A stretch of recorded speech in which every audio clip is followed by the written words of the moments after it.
እንደምንላችኋል ክብሯን አድማጮቻችን ከኢቢሲ ኤፍኤም አዲስ 97.1 ሀገርኛ የተሰኘው ዝግጅታችን አሁን ይጀምራል። ሀገርኛ ስፖርት የሀገር ውስጥ ስፖርትና ሰዎቻቸው ላይ ትኩረቱን ያደረገ ሳምንታዊ ዝግጅት ነው። ለዛሬም ተረኛውን የሀገርኛ ስፖርት እንግዳ ይዘን እዚህ ስቱዲዮ ተገኝተናል። ኑራ ኢማም እንዲሁም ደግሞ በቴክኒኩ ብዙ አየውጣና በጋራ አብረናችሁ እንቆያለን። የአብሮነት ቆይታችሁን አስቀድመን ከአክብሮት ጋር እንጠይቃለን። መሸጋገሪያ ሰምተን ስንመለስ ከእንግዳችን ጋር ወደምናደርገው ቆይታ እናልፋለን። አብራችሁ ነው።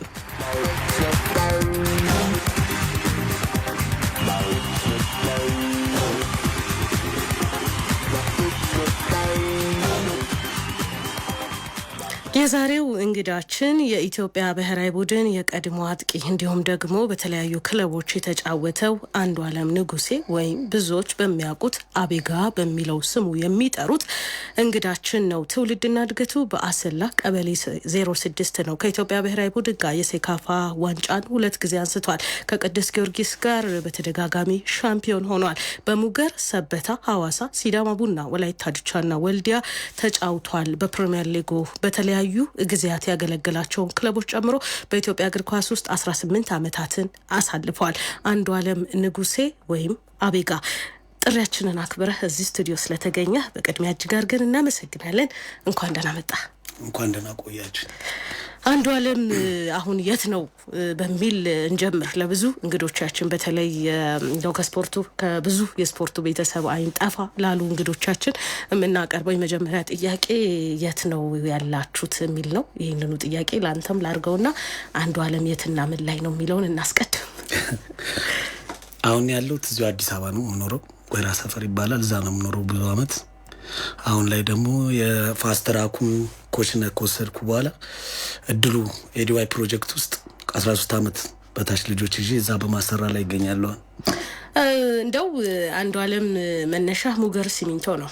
በክለብም ደረጃ ከፕሮጀክትም ቀጥታ የገባው ወደ ሙገር ነውና አሁን ሙገር ሲሚንቶ ደግሞ በኢትዮጵያ እግር ኳስ ውስጥ ከሌሉ ወይም ከፈረሱ ክለቦች መካከል አንደኛው ነው። ያኔ አጀማመርህ ምን ይመስላል የሚለውን ትንሽ ወደ ኋላ መለስ አድርገን እናስታውስና የሙገር አለመኖር ምን አይነት ስሜት ይፈጥርብሃል የሚለውን እናስከትል። በእውነቱ በጣም የሚያስቆጭ ነገር ነው። ሙገራውን በዚህ ደረጃ ፈርሶ እንዲሁ በመሆኑ በጣም አገርም የተጎዳች ነው የምልሽ። ለመሰልሽ በየአመቱ ማያድግ በሙገር ቤት የለም። አሁን ብሔራዊ ቡድን ስቲል የሚጫወቱ ልጆች ጠቅላላ የብሔራዊ ቡድን አጥቂዎች ምንም ብጠሪያቸው ከሙገር ነው የሚፈልቁት። ሙገር ደግሞ 3 ቦታ ፕሮጀክት አለው የራሱ። ከዛ ይመርጥና ጨምቆ ነው እንትን የሚለው። በአመት ቢያንስ 10 12 13 ያድጋሉ። ትክክለኛ በሚቀጥለው አመት ደግሞ ይጫወታሉ። ለተከታታይ አመታት ይሄን ነው የሚያደርገው ሙገር። ከግዢ ይልቅ የሚያሳድጋቸው ልጆች ብዙ ናቸው እና ያ ሙገር መፍረሱ እኛም ብቻ አይደለም ይቆጭ የሚገባው። እንደ ሀገር ብዙ የሚወጡ ልጆች ነበሩ በሙገር እንትን ጋሻዳን ይባላሉ። በጣም እይታቸው ሰፊ ነው። ከየትም ሀገር ነው የሚመርጡት እና አንድ ካምፕስ ያመጣሉ። እኔ አሁን አዳማ ያለው ካምፕስ ነበርኩ። 6 ወርም አልተጫወትኩም ሳድግ። በቃ እንደዛ ነው ሙገር የሚያሳድገው እና ሙገር መፍረሱ በጣም ነው የሚያሳዝነኝ በእውነት። ያኔ የገባህበትን አጋጣሚ እስቲ መለስ ብለን እናስታውሰው። ኦሮሚያን ወክዬ ድሬዳዋ ላይ ጨዋታ ነበር። እኛና ድሬዳዋ ዋንጫ የቀረብንበት ጨዋታ ነበር። ጋሻዳን እዛ መጥተው ነበረ። በጣም ብዙ ልጆች ነው ከዛ ነው ከኦሮሚያ ነው ወክዬ እዛው ድሬዳዋ ላይ ነው የተመረጥነው። አብዛኛው ልጆቻችን እዛ የተመረጥነው ጠቅላላ ወደ አንድ ካምፕ ገባን ወደ አዳማ እና ከኦሮሚያ እንትን ላይ ነው የተመረጥኩት። አንድ አድማጫችን ስለ አሰላ ፕሮጀክት አንስቷል። የአሰላ ፕሮጀክት የነበሩ አሰልጣኞችንና እንደው ስለ አሰላ ፕሮጀክት የሆነ ነገር ይበልልን አንዱዓለም አለኝ። እውነት ነው። 1993 ላይ ነው መሰለኝ እዛ ፕሮጀክት ላይ በጣም ብዙ ልጆች ነበር። አንደር 17 አንደር 15 አንደር 13 ሁሉ 4 ኮቾች አሉ እዛ። አስራት እንዳለፎዬ፣ ንጋቱ ጨንገር የሚባል እና ዞፍ የሚባልም በጣም 4 ምርጥ አሰልጣኞች ነበሩና በጣም ብዙ ልጆች ነው የያዙት እና በጣም በቃ ቀን በቀን ትሬኒንግ ይሰራል። እንክብካቤ ያለው ሁሉ ነገር አለ። በዛ ሰዓት ደግሞ የፌዴሬሽን ጫማ ይሰጠን ነበር። የኢትዮጵያ ፉትቦል ፌዴሬሽን የሚልና ትኩረት ነበሩና ብዙ ልጆች ነበሩ የት ይደርሳሉ የተባሉ። ከትንሽ ጊዜ በኋላ ግን ያ ነገር ፈርሶ መላኩ ጴጥሮስ ባለ ጊዜ ጥሩ ነበር። ከዛም በኋላ ፈራረሰ። እኛም ቶሎ ወጣንና ሄደን አሁን አሰላ በጣም ብዙ ኳስ ተጫዋች የሚያፈራ ሀገር ነበረ።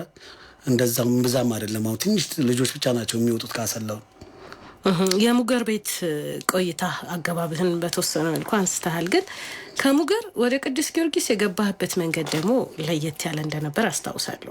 በተለይ የመጀመሪያውን ዙር ላይ ጥሩ የነበረው አቤጋ ወደ ቅዱስ ጊዮርጊስ ሲገባ የነበረው ሂደት ላይ አሰልጣኙ ሳያውቁ አሰላለፍ ውስጥ ሁሉ አስገብተውክ ነበር። ስለዛ ጉዳይ እናውራ።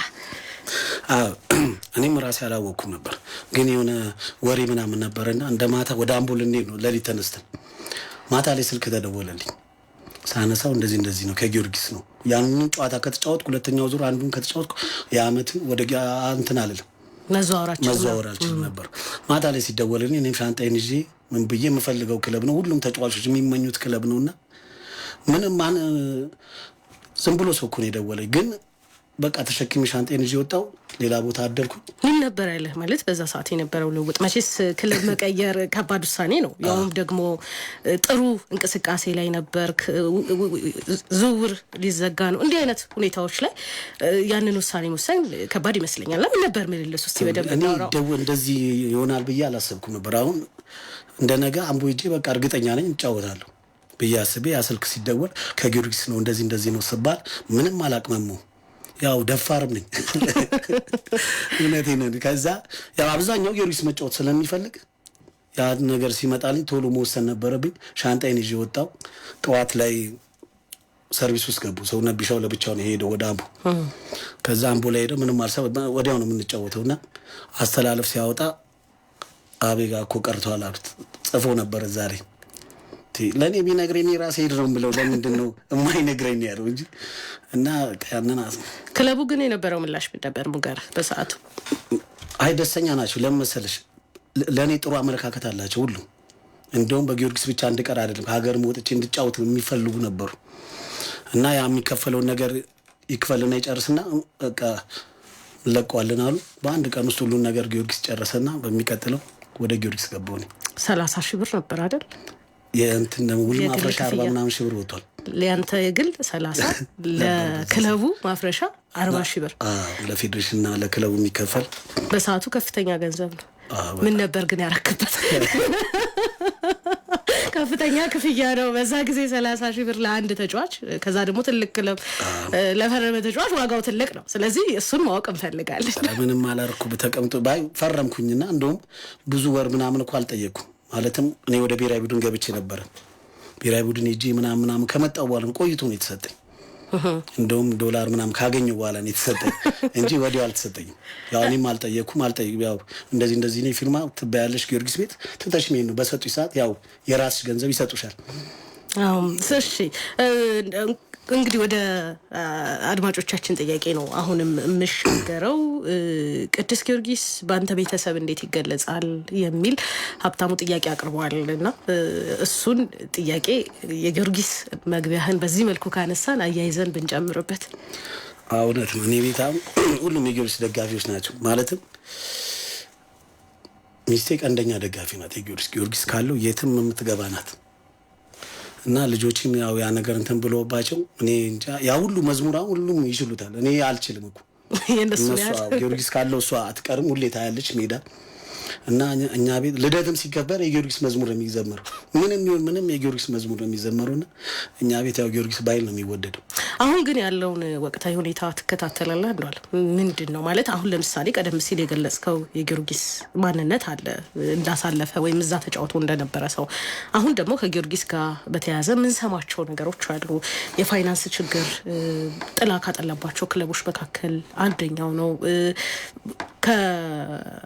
ከተለያዩ የተጫዋቾች ዝውውር አንጻር የተጫዋቾች የዝውውር ጉዳይ አንጻር በተለይ አሁን ላይ ያለው ጊዮርጊስን እንዴት ትገልጸዋለህ? እንዴት ታየዋለህ ከትላንቱ ጊዮርጊስ አንጻር? እኔ በጣም ነው የሚያሳዝነኝ። በእውነት ነው የምልሽ። ያንን የሚያህል ቲም በጣም ትልቅ ቲም ነው ጊዮርጊስ፣ በጣም ትልቅ ቲም እና ያንን የሚያህል ቲም እንደዚህ በፋይናንስ እንደዚህ ወድቆ በእንደዚህ ደረጃ ሲጫወት ባህሉ ማሸነፍ የነበረ ቲም ሽንፈት ማያውቅ አንድ ጨዋታ ሲሸነፍ በጣም የሚቆጭ ተከታታይ ጨዋታ በበቀል የሚጫወት ሁሌ አቻና ተሸነፈ ሲባል እንደዚህ ልጆቹ ደሞዝ አልተሰጣቸው ሞራላቸው ሲባል እኔ አንድ ነገር ልንገርሽ በጣም ማደንቃቸው በአሁኑ ሰዓት ልጆቹ ነው። እንደዚህ ደሞዝ አልተከፈላቸውም ተብለው እንደዚህ አይነት መስዋዕት መክፈላቸው ገና ህጻኖች ናቸው። ጊዮርጊስ እንደ ሌሎቹ ቲም ኮምፔር አድርጎ ግዢ አልገዛም። ግን ባለው ልጆች እንደዚህ እየተጫወተ ስሙን ማቆየታቸው እኔ ልጆቹን ላከብራቸው እፈልጋለሁ በጣም። ጊዮርጊስ ያው ይንገጫገጫል እንጂ ያው ቦታው ላይ መምጣቱ አይቀርም። ወደ አንደኝነቱ ብቅ ይላል ነው የምትለው? ያው አሁን በፋይናንስ ችግር የሆነ ነገር ሆኗል ምናምን፣ ግን ጊዮርጊስ ተመልሶ ከዚህ በኋላ ሌላም ቀን ትልቁ አያልነቱን ያገኛል ብዬ አስባለሁ። የሁለት ቁጥርና የአንዱ ዓለምን ትስስር እናንሳ። ሁለት ቁጥር ምንድን ነው ሚስጥሩ? አው ሙገር እየተጫወትኩ ያው ብያለሁ ነው አዳማ ላይ እየተጫወትኩ ያው አጫወቴ እኔ እንግዲህ እንትን ነው ፍትግ ያለው ምን ይሞላበት ነው። ማሊያ 9 ቁጥር ነበር የምለብሰው። ማሊያ ተቀደደ፣ ማሊያ የለም። ቢቡድን ነው ጥረት አለ፣ እንዳሁኑ አይደለም። ዋናው ይሄ እንትን የሚባል ነገር የለም። ያኔ አንድ ማሊያ ነው የሚሰራልሽ። ከዛ ያለው ሲባል 2 ቁጥር አለ ይሰጠው ተባለ። 2 ቁጥር እናረኩ። ደግሞ በጣም እየተመቸ መጣ። በዛ ሰዓት ደግሞ 2 ቁጥር ማደንቀው ተጫዋች ነበር ብርሃኑ ቃሲም። እኔ ቢሆኜ እሱ አዳማ ስለሚጫወት በጣም ነው የምወደው እና እሱ በቃ 2 ቁጥር ከዚህ ውጭ አለብስ ማልኩ። በዛው 2 ቁጥር ለበስኩ። የጭንቅላት ኳሶች በልዩነት ይታወቃሉና ይሄ ደግሞ ብዙም የተለመደ አይደለም። ወይም በጭንቅላት ገጭተው ብዙ ጎሎችን የሚያስቆጥሩ አጥቂዎች በሀገር ደረጃ ብዙ የሉንም። በዛ ጊዜ ይሄንን ነገር እንዴት አዳበርከው? ምን ነበረ መነሻ? እኔ መነሻ የምለው አሁን ሰፈር ውስጥ እንጫወታለና እዛው አሰላ ያለን እዛው ቀበሌ 6 ሜዳ አለች መሀል ላይ ከቤቶቹ እንደዚህ አጫወታችን ክሮስ ይደረግና 2 ልጆች እንሆናለን። አንዱ ክሮስ ያደርጋል። በቃ ባገባ ነው የምንጫወተው።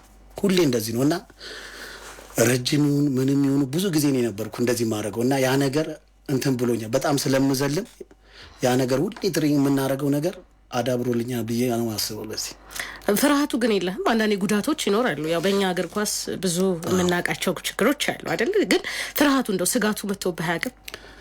በፈራ ኖር 3 ነው 4 እኮ ተሰፍቻለሁ።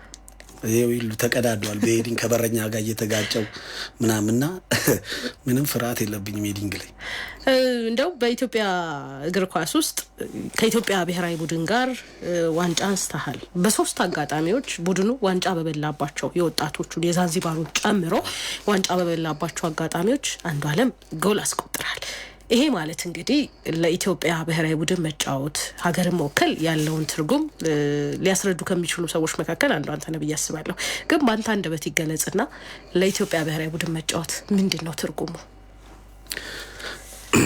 በፊት ክለብ ላይ ያለው ብሔራዊ ቡድን አንድ ማሊያ መልበስ ክብር ነው የሚመስለው። እንትኑን ቱታውን ማድረግ እንደዚህ ከታዳጊ ጀምሮ ነው የተጫወትኩት። የ4 ታዳጊ ወጣት ኦሎምፒክን ብሔራዊ ቡድኑን ተጫውቻለሁ። እና ልክ ያደኩ ቤት በብሔራዊ ቡድን ደረጃ ዋናው ቲም ስገባ እዚሁ አዲስ አበባ ላይ የሚደረግ ጨዋታ ያለው ክብር ለሀገር የምትሰጪው መስዋዕትነት እኔ እንደዚህ በቃላት የሚገለጽ አይመስለኝም። እና ለሀገር መጫወት ከሁሉም በላይ በቃ የሚያስደስትም የሚያስከብርም ነገር ነው ብዬ ነው ማስበው። ካደረካቸው ጨዋታዎች ግን በልዩነት ማትረሳው የትኛው ነው?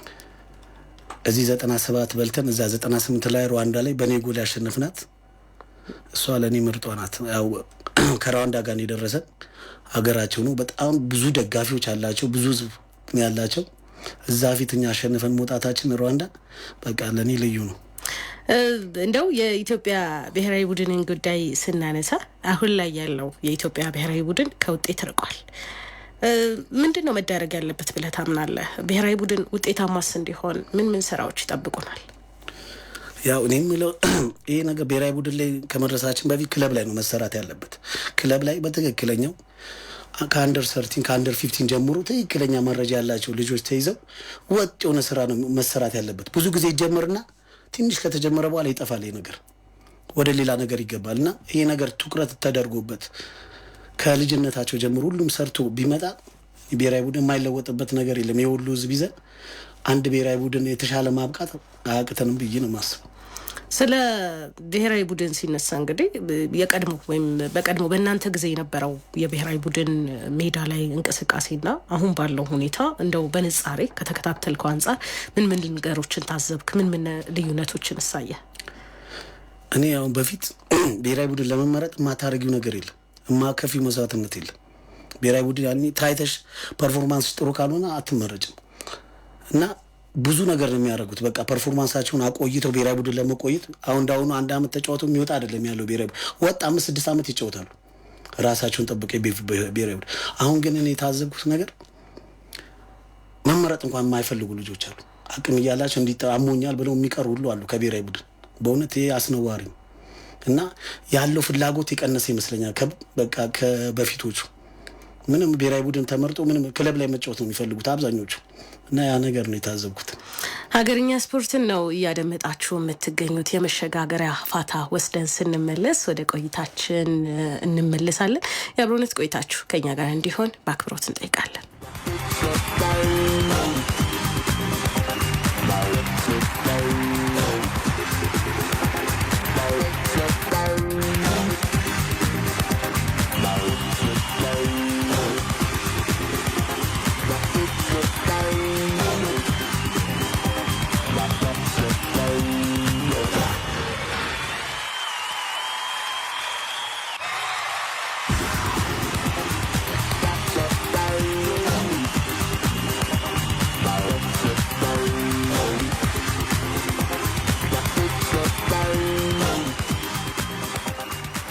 የኢትዮጵያ ብሔራዊ ቡድንን ጉዳይ ስናነሳ አብረህ ስለ ክለቦች አንስተሃልና እንደው በኢትዮጵያ እግር ኳስ ውስጥ አንዱዓለም ምን ታዘበ፣ ምንስ አስተዋለ የሚለውን እናንሳ።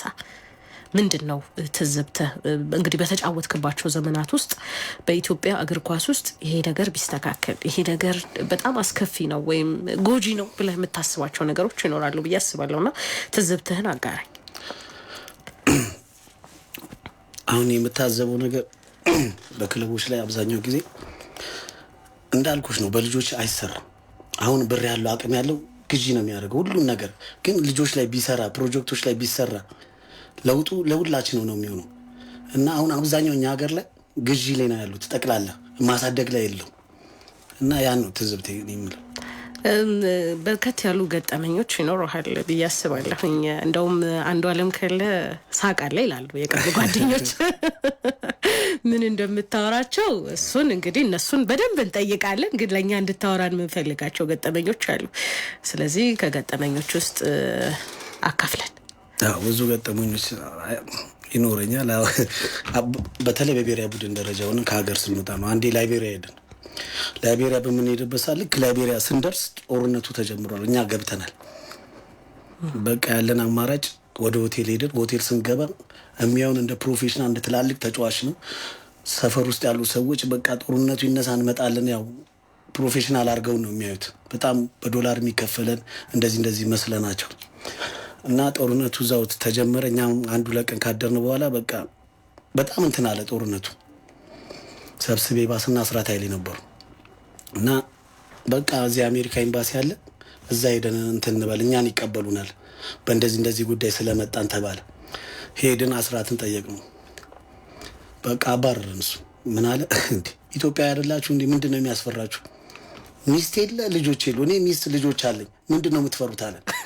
ከዛ ማታ ላይ ስብሰባ ብሎ ሰበሰብን። ቁጭ አልን ሁላችን ተደርድረን። እሱ ከፊት ነው ያለው። የሆነ ትልቅ መሳሪያ እንትን ሲተኮስ መብራት ጠፋ ሁሉ እና ቤቱ ጄኔሬተር አለው ስታንድ ባይ ሲነሳ የለንም፣ እኛ ወዳድቀናል። እሱ ብቻውን ቁጭ ብሏል እዛ ጋር። እነኚህ ቅዘናሞች ብሎን ሄደ። ምንም በቃ እና እኛ እንትን ውስጥ ነው ያለው። በዛ ላይ ጨዋታ ተጀመረ። እዛ እኮ እንደዛ ጦርነት ላይ ያለን ተጫወትን።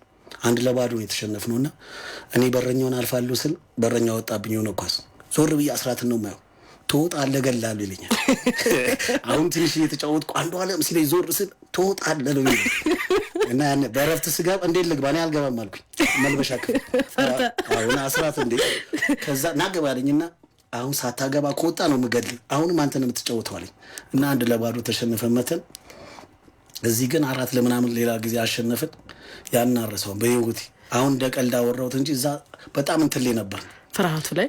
እንደውም ሰብስቤያስ በቃ ይሰበስበንና ለምን ሰዓት ገቡ የሚል ለ6 ለ7 አንድ ክፍል እኮ ነው የምንተኘው። በቃ ጦርነት ነው እና ያ ጊዜ በጣም ነው ማስታወሰው። ከአሰልጣኞቻችሁ ጋር ግን ያላችሁ ግንኙነት እንዴት ነው? አሁን እንደው ቀደም ሲልም ስታነሳ ስለ አስራት ኃይሌ ብዙዎቻችሁ እንደምትመሰክሩት ሁላ ያከብሩታል፣ ይወዱታል።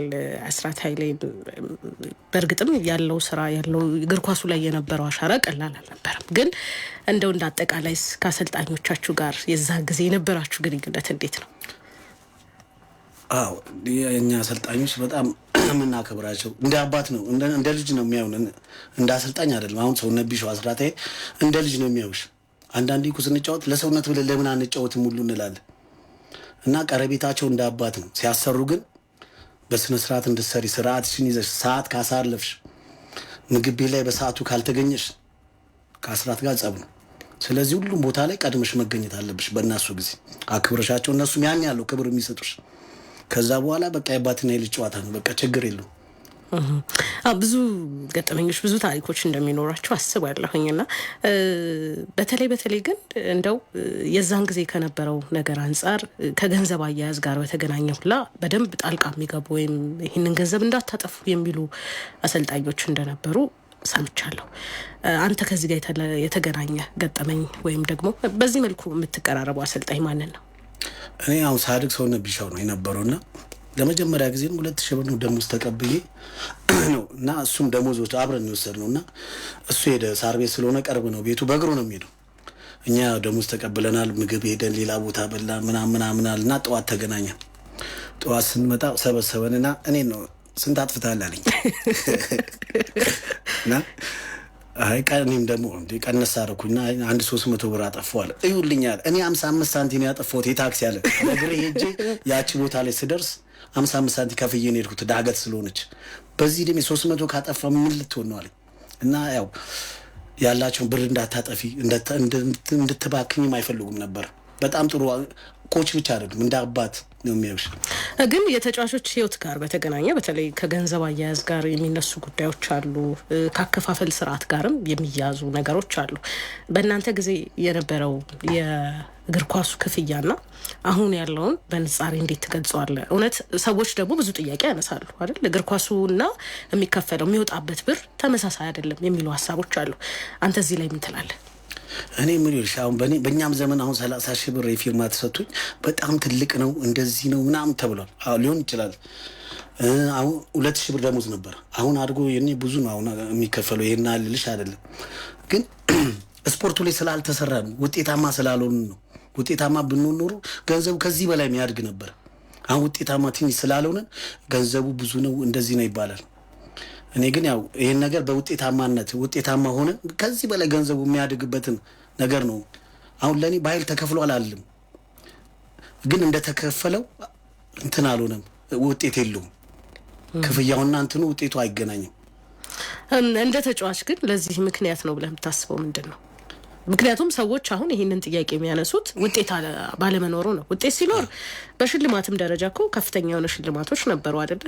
አንተም የነበርክበት የሴካፋ እዚህ አላሙዲን ሲኒየር ቻሌንጅ ካፕ 50 ሺህ ብር ይመስለኛል ካልተሳሳትኩ የዛን ጊዜ የተሸለማችሁበት። እንዲህ ያሉ ነገሮች ሲመጡ ከውጤት ጋር የሚታፈኑ ድምጾች ይኖራሉ። ውጤት አለመኖሩ ግን የብሩን ጉዳይ ያገነነ ይመስለኛል። እና ከዛስ አንጻር እንደ ተጫዋች እዚህ ላይ ምን መሆን አለበት ትላለህ? ይኸውልሽ አሁን ክለቦች የአንድ ዓመት የሁለት ዓመት እቅድ ነው ይዘው የሚመጡት። የአንድ ዓመት የሁለት ዓመት እቅድ ደግሞ ከያለበት ልጆች በገንዘብ ይወስዳሉ። የአንድ ዓመት የሁለት ዓመት ከሆነ ከዛም ከዚህ የሚወስድና ውጤት ይፈልጋል፣ እንዳወጣው ውጤት ይፈልጋል። በአሁኑ ሰዓት ደግሞ አጫወቱ እንደ በፊት አይደለም፣ አንድ አይነት ነው። እኔ ኢትዮጵያ አሁን ባለፈው ገብቼ ወደ ጎል ሳይሞከር ኳስ ያልቃየው እረፍት ላይ ወይ 2 ጎል ወይ 3 ጎል ሙከራ ተሞክሩ ገዛሽም አሳደግሽም በአሁኑ ሰዓት አንድ አይነት እንትን ያለው። ስለዚህ ማሳደጉ ይሻልሻል። አሁን የአንድ ዓመት የሁለት ዓመት እቅድ የረጅም ጊዜ እቅድ ብትይጂ ውጤታማ ነገር ታያለሽ። ልጆች ላይ ብትሰሪ ተስፋው ቲም ላይ ከተስፋው ቲም እኮ እየመጡ ይጫወቱ ነበር በፊት 5 ልጆች በቢጫ ካርድ ደግሞ ገብተው እንትን የሚቀይሩ ልጆች አሁን ደኔ ኤልያስ ምናምን እንተስኖት ምናምን ከቢ አድገው መጥተው ተጫውተው ይመለሳሉ። እና እንደዚህ አይነት ልጆችን ማፍራት ነው የረጅም ጊዜ እቅድ መያዝ ነው። እንደ አጥቂ እንግዲህ በአጠቃላይ በብሔራዊ ቡድን ደረጃ የአጥቂ እጥረት አለ የሚሉ ጥያቄዎች ይነሳሉ። በዚህ ዙሪያ ላይ አንተ ምን ትላለህ? እኔ ምን እንደሆነ ብቻ አላውቅም። አጥቂ አሁን ኮኮ ጎል አግቢ ሳይ መሳይ 6 ጎል ያለው ነው በ10 ምናምን ጨዋታ። በፊት እኮ ሚድፊልዱ ነው የሚያገባው፣ ከ10 በላይ ደርሷል የኔ ሚድፊልዱ እንኳን አጥቂ። እኔ የአጥቂ እጥረት ከየት እንደመጣ አላውቅም። በፊት እኮ በጣም ብዙ አጥቂ አለ። እኔ ታፈሰ እነ ፍቅሩ ተፈራ ዮርዳኖስ ባለ ጊዜ እነ ሳላዲን ግማሹ ይቀመጣል። እና አሁን ደግሞ በዛ ልክ አጥቂ የሚባል ነገር ከምን እንደሆነ ብቻ እሱ አልገባኝ። የማን አድናቂ ነገር አጥቂዎች የጠቀስካቸውም ብዙ ስላሉ አብራህ የተጫወትከውም የተመለከትከውም ስላለ የማን አድናቂ ነው? ሁሉም እንደራሳቸው ኳሊቲ እንትን ይላሉ። አሁን ዮርዳኖስ አባይ ምርጡ አጥቂ ነው። በፖዚሽን የሚሸጉድ ይሸወዳ እንደ ሳላዲን ሳይድ ደግሞ ያለ ደግሞ እኔ እኛ ሀገር ላይ መጫወቱ ራሱ ይቆጨኛል። በጣም ሩቅ ደረጃ ሄዶ መጫወት ይችል ነበር። አቅሙ፣ ጥንካሬው፣ ፍጥነቱ በሁለቱም እግሩ የሚያደርገው ነገር አዳነ ግርማ አለ በጣም ወሳኝ እንደ ታፈሰ አይነት በቃ ያን ስትሮንግ መስል ይዞ ብዙ ከሱ ጋር ተጫውቻለሁና ታፈሰን በኃይል ነው የማውቀውና ብዙ ነገሮች አሉት። እንደዚህ አጥቂ የነሱ አድናቂ ነኝ። አንድ የለኝም ነው የምትለው? አንድ ላይ ነው ማለት እንደው አንዱ ዓለም ንጉሴ ከሚለው ስምህ በላይ አቤጋ የሚለውን ስም በጣም ብዙ ሰዎች ያውቁታል። እንዴት ወጣለህ የሚለውን እናንሳ። በእርግጥ የቀድሞ የካሜሮን ተጫዋች ነው አቤጋ፣ ቴዎፊሊ አቤጋ። ግን ካንተ ጋር እንዴት ደረሰ? እንዴትስ ያንተ ቅጽል ስም ሆነ የሚለውን እናንሳ። አሰላያው በጨርቅ ኳስ እንደማንም ህጻኑኝ ይጫወታሉ። እኔ አቤጋ የሚባለውን አላውቀውም።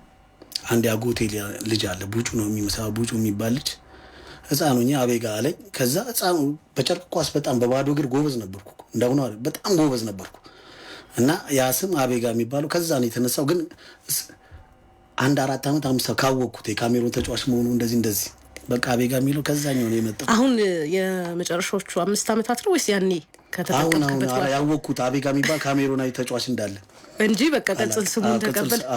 ግን ብዙ ሰው የሚያውቅህ በዛ ስም ነው አቤጋ በሚለው ስም። አንዱ ዓለም እንኳን ሲሉኝ እኮ አይዞርም ይላሉ። አቤጋ ስትባለው አቤት ብትል ቴዎፊሊ አቤጋ በ1984 በነበረው አፍሪካ ዋንጫ ላይ በጣም ድንቅ ከነበሩ የካሜሮን የአጥቂ አማካይ ተጫዋቾች መካከል አንደኛው ነው። ግን እኔም እውነት ለመናገር ከዚህኛው ተጫዋች ይልቅ አቤጋ ሲባል አንዱ ዓለም ንጉሴ ነው አይምሮዬ ላይ የሚመጣው። ከስቴዲየም ጉዳዮች ጋር በተገናኘ አንዳንድ ነጥቦችን እናንሳ። የቡና ደጋፊዎች ጋር በጣም ነበረ የምትበሻሸቀው። ግን እንደዛ ሜዳ ላይ እየተበሻሸክ ውጪ ላይ ግን ገጠመኝ የለም? ምን አይነት ግንኙነት ነው ያለህ ከደጋፊዎቹ ጋር? እንደው ገጠመኞችም ካሉኝ ያወራል። በዚህ አጋጣሚ ነው ይልሽ ጨዋ የምባለው ኳስ ተጫዋች ነው። ሳገባ የቡና ደጋፊ ጋር አልሄድም፣ የራሴ ደጋፊ ጋር ነው የሚሄደው ብዙ እና እኔ ስድብም የሚባል የለም። ግን አለ ምን አለ በተናገርሽ ቁጥር እየተነሳሳሽ ነው የምትሄጂው። እኔ ቡና ደጋፊ ሆነ አቤጋ የሜዳ አህያ ይለኛል። ስወጣ ግን ሁሉም በእውነት ነው የምልሽ በጣም ነው የሚወዱኝ አብዛኞቹ። በቃ በኃይል ሁሉም ነው የምልሽ በጣም ነው የሚወዱኝ የቡና ደጋፊዎች። ግን ያው ሜዳ ላይ ቲማቸው እንዳይሸነፍ ከሚሰጡት እንትን ስለሆነ እኔ ምንም እንትን አይመስልኝ። ከቅዱስ ጊዮርጊስ ጋር እንዳለ ግንኙነት በርካቶች በቅዱስ ጊዮርጊስ ኳስን ሊያቆም ይችላል የሚሉ ሀሳቦችን ይሰጡ እንደነበር አስታውሳለሁ። ከዛ በኋላ ግን ለበርካታ ክለቦች ተጫውተሃል። ከቅዱስ ጊዮርጊስ ጋር የተለያየህበት መንገድ ምን ይመስል ነበር የሚለውን እናንሳ። ቅዱስ ጊዮርጊስ መጨረሻ ላይ ስንለያይ ያው ሲኒየር ተጫዋቾችን ሚቾም እንትን ማለት ፈለገ። ሲኒየር ተጫዋቾች እኔ እኮ አልተነካውም ነበር መጀመሪያም አለው። ግን እነ ሙሉዓለም እነ ዳዊት እነ ታምራት ምናምን ሲነኩ እኔ ዝግጅት ላይ ሁሉ ነበርኩ።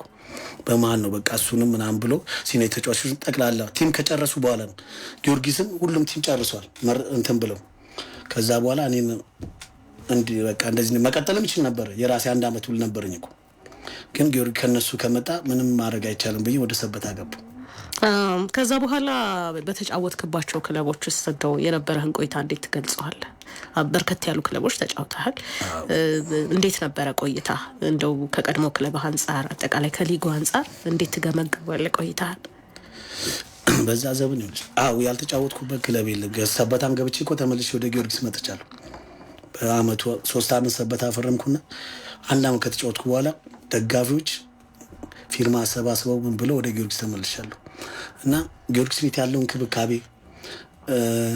አደረጃጀቱ ጠንካራ ነው። ቦርዱ ትክክለኛ ልክ እንደ ፕሮፌሽናል እንትን ነው ጊዮርጊስ ቤት። አሁን ሌላው ቤት ያየሁት ያ ነገር የለም።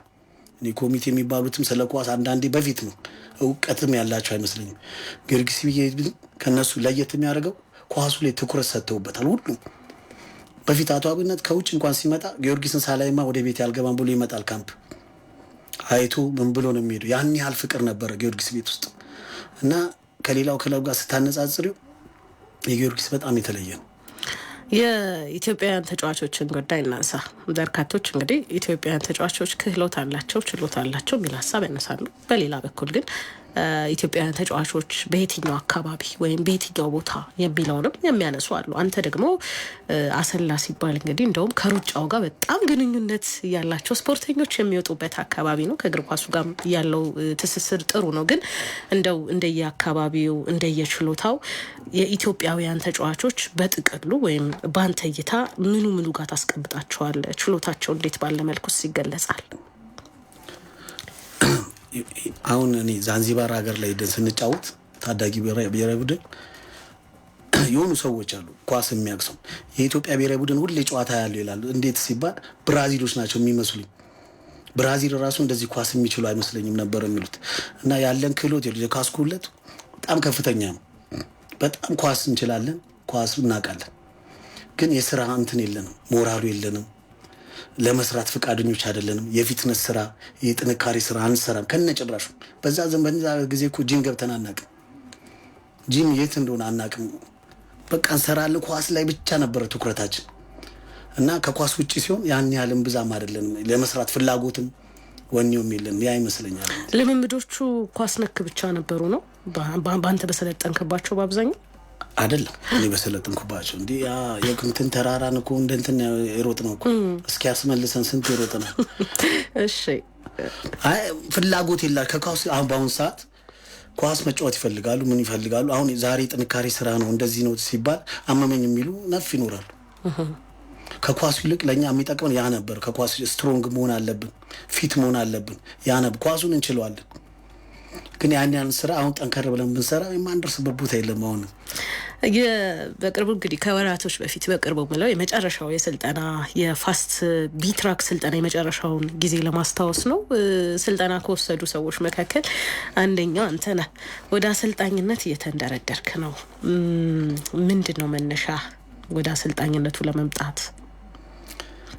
ያው ብዙ አመት በኳስ ህይወቴን በኳስ ነው ያሳለፍኩት። ቅድም እንዳልሽው 18 አመት በፕሪሚየር ሊጉ ተጫውቻለሁ እና እኔ ያገኘሁትን ኤክስፒሪየንስ ሌሎቹ ማግኘት አለባቸው። በብሔራዊ ቡድን በክለቡ ብዙ አመት ስለተጫወትኩ ያንን ነገር ለልጆች ሼር ማድረግ ነው። ያ ይመስለኛል ወደ ኮቺንግ ስታፍ ያመጣኝ። ከገባህ በኋላ ግን ምን አስተዋልክ? አሰልጣኝነትን እንዴት ተረዳኸው? ይሄን ኮርስ እስከምወስድ ድረስ አሰልጣኝ ቀላል ስራ መስሎኝ ነበር። በቃ የብዙ አመት ተጫውቻለሁ ሄጄ ማሰልጠን እችላለሁ ብዬ አስቤ ነበር። የመጀመሪያ ሳምንት ኮርስ የወሰድኩ ሰዓት አሰልጣኝነት እንደማልችል እንደማላቅ ነው ያወቅኩት። በቃ አሰልጣኞቹን አከበርኳቸው። ትንሽ ኤክስፒሪየንሱ ካለሽ መማር አለብሽ ግዴታ። ያ ትምህርት ትንሽ የቀየረኝ ይመስለኛል። ብዙ ይለወጠ ያ በአመለካከት መልኩ የቀየረኝ ነገር አለ ነው የምትለው። በጣም ከምትወዳቸው ወይም ባሰለጣጣናቸው ቅድሚያ የምትሰጣቸው አሰልጣኞች የትኞቹ ናቸው? እኔ አሰለጡኝን አብዛኛዎቹ በጣም ነው የምወዳቸው። ግን እንደ ሰውነት ቢሻው ላይክ ሚቾ በጣም በቃ ጎበዝ አሰልጣኝ፣ የማይተኛ ቀን ከሌሊት ስለ ኳሱ የሚጽፍ እታች ያለውን ዲቪዥን ተጫዋቾች የሚያይ እታች ያለውን ዲቪዥን ላያውቁ ይችላሉ አንዳንደኛ ሀገር አሰልጣኞች ልጆች። እሱ ግን ከነሱ ጋር አንዳንድ ጥሎ ማለፍ ይደርሰናል። የሁሉንም ስማቸውን ሁሉ ያውቃል። የጥንካሬያቸውን እንደዚህ ነው ይላል እና ለኳስ ለአሰልጣኝነት የተፈጠረ አይነት ሰው ነው። እንደሱ አይነት አሰልጣኝ ስላሰልጠነኝ በጣም ደስተኛ ነኝ። አንተ ምን አይነት አሰልጣኝ መሆን ነው ሀሳብህ? እንግዲህ እናየዋለን። ጎበዝ ጠንካራ አሰልጣኝ እንደምሆን እርግጠኛ ነኝ። ከጨዋታ አንጻራው ለምሳሌ አንዳንድ ሰው በጣም በማጥቃት ላይ ተጭኖ የሚጫወት ቡድንን በደንብ የሚወዳለ፣ በካውንተር ፕሬስ በመልሶ ማጥቃት የሚወዳለ፣ በሽግግር ደግሞ በጣም ድንቅ የሆነ ቡድን መስራት የሚፈልግ ቡድን አሰልጣኝ አለ። ያ ሁሉም ያስፈልጋል እግር ኳሱ። ግን እንደው በበለጠው መልኩ አንተን የሚማርክ ወይም ባጫወት መልኩ የኔ ማንነት ይሄ ነው እንድትል እንዲሆነ ብታስበውን አጫወት ማለት ነው። አሁን አሰልጣኝ ሆኜ አንዳንድ ልጆች አሉ አሰልጥኜ እኮ መጣሁ እንደዚህ አንደርሰንቲ ምናምን ስላቸው በቃ ክሮስ ነው ያሰራቸው ነው የሚሉኝ። ሁሉንም ኳስ በቃ በአየር ላይ ያርክ ነው ልጆቹም። ግን እንደዛ አይደለም የኔ ያጫወት። እኔ ኳስ ፖሰስ የሚያደርግ በጣም በፈጣን በማጥቃት የሚጫወት ቲም ብሰራ ደስ ይለኝ። እንደዛ አይነት በጣም ኳስ ይዞ በቃ የሚጫወት ግን ከራሱ ክልል ሳይሆን እዛ ሰው ሜዳ ላይ የሚጫወት ቲም እንደዛ አይነት ቲም ምሰራ ነው ይመስል። አጠቃላይ ስለ እግር ኳሱ ብዙ ጉዳዮችን አነሳን። አሁን ደግሞ ተስፋና ስጋትህን እናንሳ። ስለ ኢትዮጵያ እግር ኳስ ስታስብ ያው ተጫውተህ ያሳለፍክበት አለ። አሁን ደግሞ በስልጠናውም እየሰራህና ወደፊትም ብዙ ስራዎችን የመስራት ሀሳብ አለ። እንደ አጠቃላይ የኢትዮጵያን እግር ኳስ ስታስብ ይሄ ተስፋው ነው ወይም ወደፊት ይሄ ነገሩ በብርሃናማነት በጥሩነት ይታየኛል የምትለው ነገር ምንድነው ነው? እንደ ስጋት ደግሞ የምታስቀምጠው ነገር ካለ እሱን እናንሳ።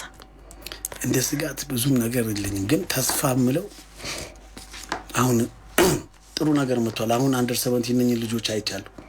በፊት ይጫወትና ተበተኛለሽ። አሁን ግን ነኝ ልጆች ተይዘው አንድ ላይ ሆነው ሌሎችም ተጨምሮ የረጅም ጊዜ በቃ እቅዳው ለምናዘጋጀው የአፍሪካ ዋንጫ በእርግጠኝነት እናገኛለን። ያ አሁን ኳስ የሚችል ሁሌ ያለ ኢትዮጵያ ውስጥ እነሱ ማብቃት ነው። በየሀገሩ ሄዶ ታይተው መጥተው አንድ ቦታ ሆነው የሚሰሩበትን መንገድ ያ ተስፋ ነው። እና የረጅም ጊዜ እቅድ እንያዝ። ለምንድን ነው 2 የ4 የ3 የረጅም ጊዜ እቅድ ይዘሽ አንድ ቀን ይመጣል ያ ነገር ብዬ ነው ማስብ። አንድ አድማጫችን የአላሙዲን ሲኒየር ቻሌንጅ ካፕ ላይ 1997 የኢትዮጵያ ብሔራዊ ቡድን ከብሩንዲ ጋር የፍጻሜ ጨዋታ ላይ ስላስቆጠረው ወይም ከአሸናፊ ግርማ ከቀኝ ጥላፍቅ በተለምዶ በአዲስ አበባ ስቴዲየም አቀማመጥ ወደ ሚስማር ጎል ያስቆጠራትን ያችን ቅጽበት እስቲ በራሷ አንደበት ልስማው ስለሱ ይንገረኝ ብሏል ደረጃ የተሰኘ አድማጫችን። እኔ ልሽ ብሩንዲዎችም ረጃጅሞች ናቸው እና አሸናፊ ግርማ ያው ጥሩ ክሮስ ነው የሚያደርገው፣ በጣም ፐርፌክት ነው እና አንተና አላምሮ አለ ከፊቴ ነው ያስታውሳለሁ። እሱ ዘሎ አጥቶታል እኮ አንተና አላምሮ የኔን 2 ነው የሚያለው እና እኔ ከዛ ተንደርድሬ ነው የገጨሁትና ከዛ በኋላ ሰራው ነገር ነው ምንም እንዳረኩ አላውቅም በህይወቴ። በቃ ቆይቼ ነው ራሴን ሁሉ እንትን ያገኘሁት። ደግሞ የመጀመሪያው ጎል ስለሆነች በጣም በቃ ከልክ ህዝቡ ደግሞ ያለው ፍላጎት ሞራሉ በዛ ሰዓት ማህሙድ አህመድ ያስጨፍር ሁሉ ነበር እና የተለየ ስሜት ነበር የነበረኝ። እንደው ቆይታችንን ብዙ ጉዳዮችን እያነሳን ቆየን። አሁን የአንዱ ዓለም ንጉሴ አቤጋን ምርጥ 11 መስማት እንፈልጋለን። ቅድም አንድ አጥቂ ንገረኝ ስል ብዙ አጥቂዎችን አንድ ላይ ጠርታ አልፋል። አሁን ግን ብዙ 11 ተጫዋቾችን አልሰማም። 11 የመጀመሪያ አሰላለፍ ወይም የአንዱ ዓለም ምርጥ 11 ተጫዋቾች የትኞቹ ናቸው የሚለውን እንስማ። ከብዙዎቹ ጋር ስለተጫወትኩ ከባድም ቢሆንም ያው 11 ግዴታ ማውጣት ካለብኝ ያው በረኛ ታዲዮስ እናረጋለን። አሰላለፍ ስንት ነው? 4-4-2 በእርግጥም የዘጠናዎቹ የብዙዎች አሰላለፍ 4-4-2 ታዲዮስ እሺ፣ ፍሌክስ እና ደጉን አረጋለሁ። ሳምሶን ሙሉጌታ እሺ፣ ደጉ ደበበ እሺ፣ በግራ አበባው እሺ፣ በቀኝ አሉላ ግርማ እሺ፣ መሀል ላይ አሸናፊ ግርማና ሙሉዓለም ረጋሳ። እሺ፣ ግራ ላይ ዳዊት መብራቱ፣ ቀኝ ላይ አዳነ ግርማ። እሺ፣ ከፊት ታፈሰ ተስፋዬና ሳለዲን ሰይድ። አብዛኛው የጊዮርጊስ ተጫዋች ነው። አሸናፊም ጊዮርጊስ ተጫውቷል ጥቂት ጊዜ ቢሆንም ታፈሰ ተስፋዬ ሩዋንዳ ላይ ዋንጫ ስንበላ እኮ 10 ልጅ ነበር ከጊዮርጊስ። ስለዚህ እንዳለ በአብዛኛው የቅዱስ ጊዮርጊስ ስብስብ ነው። ሌላው አንድ ጥያቄ ማነሳለህ አንዱ ዓለም እንግዲህ ስለ ተጫዋቾች ህይወት ስለ ብዙዎቹ ስናነሳ በአብዛኛው እንዴት እግር ኳስን እንደሚያቆሙ አንሰማም። ጥሩ የሚባል ጊዜን ያሳልፋሉ፣ በብሔራዊ ቡድን በክለብ ይጫወቱና ድንገት ነው የሚጠፉትና በዚህ ዙሪያ ላይ ያንተ ሀሳብ ምንድነው? ለምንድን ነው ድንገትስ የምናጣቸው የሚለውን ነገር እንደው ብናነሳው። ከባድ ነው። እኔ ለምን እንደሚጠፉም አንዳንድ የራስሽ እንትን ነው። ብዙዎቹ አሁን የዲሲፕሊን ጉዳይ አለ። አብዛኛው አሁን የወጡ 3 አመት 4 አመት ተጫዋች የወጡ ልጆችን ብታይ አብዛኞቹ የዲሲፕሊን ግድፈት ነው፣ የራሳቸው ጥፋት ነው። ከመስራት ይልቅ አብዛኛው የወጡት ወደ መዝናናቱ እየሄዱ ይመስለኛል። እና ያ ይመስለኛል ከእንትን የሚያስወጣቸው። ኳስ ጨዋታ በጣም ከባድ ስራ ነው፣ እረፍት ያስፈልገዋል። በዛ ጊዜ እኔም እኮ ዲሲፕሊን አበላሽቼ አውቃለሁ። ግን እንዲህ የወጣ እንደዚህ አይደለም። ኳስ ጨዋታ የጉልበት ስራ ነው፣ በጣም ፈጣን ነው፣ አይምሮ ይጠይቃል። ያን ነገር ይዘሽው ካልቆየሽ ትንሽ አመት ነው ልትጫወችን የምችው። እና ያ ይመስል የዲሲፕሊን እንትን ነው ከእንትን የሚያወጣቸው አብዛኞቹ። አንተስ ከእግር ኳስ የወጣበት መንገድ እንዴት? 18 አመት ተጫውቻለሁ እኮ ብዙ እኮ እና የወጣበት ከዛ ህመም መጣ ትንሽ ሲያመኝ ትስል በዛው ነው የወጣሁት። እንደውም ከምን አንጻር መሰለህ ይሄንን ጥያቄ ወደ አንተ ያመጣሁት? ቀደም ሲል ያነሳኸው ተጫዋቾች ላይ የሚነሱ ነገሮች አሉ አይደለ? ከዲሲፕሊን ከመዝናናትም ከተለያዩ ጉዳዮች አንጻር የሚነሱ ነጥቦች አሉ። ወደ አንተ የመጣሁበት አንደኛው ምክንያት በአንተ ዘመንም ሆነው ከዛ በኋላ አንተ ካቆምክም በኋላ እስከ 2012 ነበር። ከዛ በኋላም ሲጫወቱ የነበሩ ተጫዋቾች አሉ እና እግር ኳሳችን ለእንዲህ ያሉ ጉዳዮች ወይም ደግሞ ረጅም ዓመታትን ለመጫወት የሚያስችል ቀጠናው በትክክልም እግር ኳሳዊ ነው ወይ የሚሉ ጥያቄዎችም ይነሳሉ። በዚህ ዙሪያ ላይ ምን ትላለህ? እኔ የምለው ልጅ አብዛኛውን አንድ አሰልጣኝ ክለብ ይቀይራል፣ የራሱ ልጆች ይዞ ይሄዳል። አቅምም ቢኖርሽ ምንም ቢኖርሽ በአንቺ ቦታ ሰው ይመጣል። ባለሽ ፐርፎርማንስ አይደለም። እኔ አሁን ምርጫው ራሱ ያለው አይመስል አንድ አሰልጣኝ በተሸጋገረ ልጆቹን ይዞ ይሄዳል። እንትና አዛ ገባ የሱ ልጅም ይከተላል የሚባሉ እና እነኛ ጥሩ የሚሰሩትንም ምን ያሉት በፐርፎርማንስ ቢሆን አይቷቸው ቢሆን በቃ አቅም እኔ አንድ ነገር አሁን አሰልጣኝ በሆነ እላለሁ። እኔ ማንንም ጥሩ የሆነ የሚጠቅመኝን ቲሙን የሚጠቅም ማንም እንደዚህ አይነት ነገር ነው ማድረገው። በአይቼ ነው በፐርፎርማንስ እንጂ ይዘሽ እንደዚህ ሌሎቹን ከጥቅም ውጭ ያስወጣል። አንድ ጎበዝ ሊኖር ይችላል፣ በሱ ቦታ ሰው ይመጣል። ያ ልጅ 1-2 ዓመት ሲቀመጥ ተስፋ ይቆርጣል፣ ይወጣል ከጨዋታ ውጭ። በእንደዛ ይመስለኛል አብዛኛው። በእግር ኳስ ያዘንክበት ወይም በጣም ከባዱ ጊዜ የትኛው ነው? ከጊዮርጊስ የወጣው ጊዜ አላሰብኩትም። ደግሞ ጥሩ ነበርኩ፣ በጣም ጥሩ ሆኜ ነው የወጣሁት። 2001 ማለት ነው። ከጊዮርጊስ ወጣ በጣም ነው ያዘንኩት። እንደውም በቃ የት ነው የምጫወተው ሁሉ ግን ያው እግዚአብሔር እንግዲህ ብዙ ክለብ ተጫወቱ ከዛ በኋላ እንደውም በአጠቃላይ እስቲ እንደው እግር ኳሱ ላይ ቀደም ሲል ተስፋና ስጋትን ስትነግረኝ ነበረ። አሁን ያለው ዘመን ወይም አሁን ያለው ጊዜ ለአሰልጣኝነት በደንብ አመቺ ነው ብለህ ታስባለህ ወይ? ሂደቱ እንዴት ነው? ከዓለም እግር ኳስ ጋር ያለው ነገር እንዴት ነው? አሁን ከባድ ነው። ልጆቹም አሁን በፊትኛ አሰልጣኝ ማለት በጣም ትልቅ ነው ለኛ። አክብረሽ የሚለውን ሰምተሽ ሁሉን ነገር ነው። አሁን አንዳንድ ተጫዋቾች አሰልጣኙን ሁሉ ሊያዙት ይችላሉ እና ያሁኑ በጣም እየከበደ ነው የሚሄዱ። ያንን ነገር በጊዜ ካልቀረፍ ነው ካላስተካከል ነው በጣም ዝብርቅርቁ እየወጣ ስለሚሄድ ያው ለማስተካከል መሞከር ነው እንግዲህ። ብዙ ተጫዋቾች ከሀገር ውስጥ ወጥቶ የመጫወት እድል አልነበራቸውም በእናንተም ጊዜ። አሁን ደግሞ ያው የቀጥታ የቴሌቪዥን ስርጭቶች አሉ።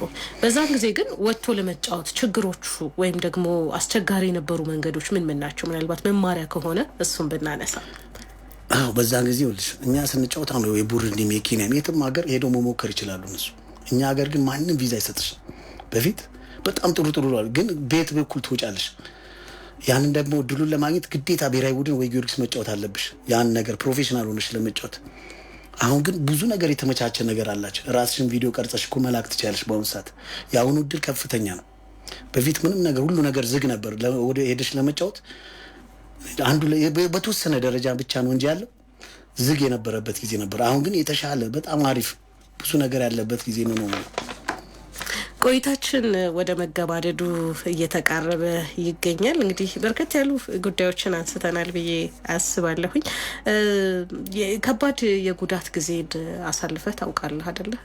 እንደው ጉዳት በኢትዮጵያ እግር ኳስ ውስጥ ያለው ሕክምና ወይም ይሄ ከክለብ ወደ ክለብ ስትዘዋወሩ ያለው የጤና ምርመራ ጉዳይም እንደ አንድ ተጽዕኖ ይነሳል። በእናንተ ጊዜ የነበረውን ልማድ እስቲ ትንሽ እናንሳ። የአፈራረም ወይም የፊርማ ስርዓቱም ራሱ የተለየ ነበር አይደለ? ስለነሱ ጉዳዮች የተወሰነ እናንሳ ወደ ማጠቃለያችን። በእኛ ጊዜ ያው ጉዳት አስተናግጄ አውቃለሁ፣ ግን ህክምናውም ያው በተወሰነ ደረጃ ነው ያለው። እኔ እንደውም ከኢትዮጵያ ውስጥ ካልተጎዱ ተጫዋች የሚባለው አንዱ ነኝ። ጉዳት ላይ እንደ መጋጨት ነው። አሞኛል አንድ ቀን እንኳን ስቀር አሰልጣኙ ምንም አንተ አያመም ነው የሚለው። አንተ ምንም አያመም ነው። አሁን ዳኙ እኔ የሚያመኝ አይመስላትም። ዳኙ ጋር በቃ የሚያመኝ ነገር አራሞኛል ዛሬ እንኳን ምን ነው የሚያምነው የሚባለው እና ሰበታ ስገባ አስታውሳለሁ። ጡንቻዬ ነው የተበጠሰው 2 ወር 3 ወር በቃ ህክምናውም ጥሩ ስላልነበረ በጣም 3 ወር ነው ምናምን ቆየው ምለው ያንን ነው እንጂ ብዙ ህክምና እንትን ብሎኝ አያውቅም። ከፊርማ ጋርስ በተገናኘ እንደውም በፊት 2 እና 3 ክለብ ባንዴ የመፈረም አዝማሚያ የነበረው አሰራር ነው የነበረው። ከዚህ ጋር በተገናኘ የገጠመኝ የለህም? እኔ እዛ ውስጥ የለውም። አንዳንድ ተጫዋቾች ናቸው። እኔ በጣም ፈሪ የምባለው ነው። አሁን ስደራደር እንኳን መደራደር አልችልም። ለምን ጊዮርጊስ ቤት ስለቆየው ጊዮርጊስ ቤት ሄደሽ ፈርመሽ መሄድ ነው። ማንም መቶ ትልቁ የተሰጠውን ይሰጥሻል። እዛ ቤት ብዙ አመት ስለተጫወትኩ ድርድር ላይ በጣም እኔ ፈሪ ነኝ። እንደውም በድርድር ምክንያት ትንሽ ብር መወስደው እኔ ነበርኩ። ከኔ ቤንች ቁጭ የሚሉ ልጆች ትልቅ ብር ይወስዱ ነበር እና እዚህ ፈርመው ሌላ ቦታ የሚፈርሙ አሉ። ከኢትዮጵያ እግር ኳስ ምን አተረፍኩ ትላለህ? ከኢትዮጵያ አንደኛ ያው የህዝብ ፍቅር ነው። በእውነት በጣም ነው የምወደደው። ያው ራሴ ማካበድ አይደለም ይሄ ጨዋው እንደዚህ ምናምን ሜዳ ላይ ነው እኔ ወድና ያው የኢትዮጵያ ህዝብ በጣም በቃ የእነሱን ፍቅር አግኝቻለሁ። ወደ ማጠቃለያችን ተቃርበናል። የመጨረሻ መልእክትህን እንስማ። እንደው ባስተላልፈው ይሄንን ብለው የምትለውን አጠቃላይ መልእክት እንስማ። እንደውለ ያኔ ምንም የለኝም፣ ግን የኢትዮጵያን ኳስ በትልቅ ደረጃ ሁሉ የአፍሪካ ዋንጫ እየገባች ለዓለም ዋንጫ ጠንካራ ቲም የምትሆንበትን ጊዜ ይመጣል ብዬ አስባለሁ። ያ ጊዜ አይቀርም። ተስፋ አለን። መልካም። እዚህ ሀገርኛ ስፖርት ላይ ተገኝተህ ይህንን የመሰለ ቆይታ እንድናረግ ስለፈቀድክ በአድማጮቻችን ስም እጅግ አድርገን እናመሰግናለን። እኔም በጣም ነው ማመሰግነው። አክብራችሁ እዚህ ስለጠራችሁ በጣም ከልብ ነው ማመሰግነው። እናመሰግናለን። ሀገርኛ ስፖርት የዛሬው ይህንን ይመስል ነበረ። ኑራ ኢማም አብሬያችሁ ቆየው። አንዱዓለም ንጉሴ ወይም አቤጋ ከኛ ጋር ቆይታ ያደረገ የዛሬ የሀገርኛ ስፖርት እንግዳችን ነው። የጣቢያችሁን ስርጭት 24 ሰዓት ነው። እስከ ቻላችሁ ድረስ ከኛ ጋር እንድትቆዩ በአክብሮት እንጠይቃለን። ቀጣይ የጣቢያችን ዝግጅቶችን እንድትከታተሉ አስቀድመን ለማስታወስ እንወዳለን። እኛ ግን እዚህ ጋር እንሰናበታለን። መልካም ጊዜ፣ መልካም ቀን ተመኘን።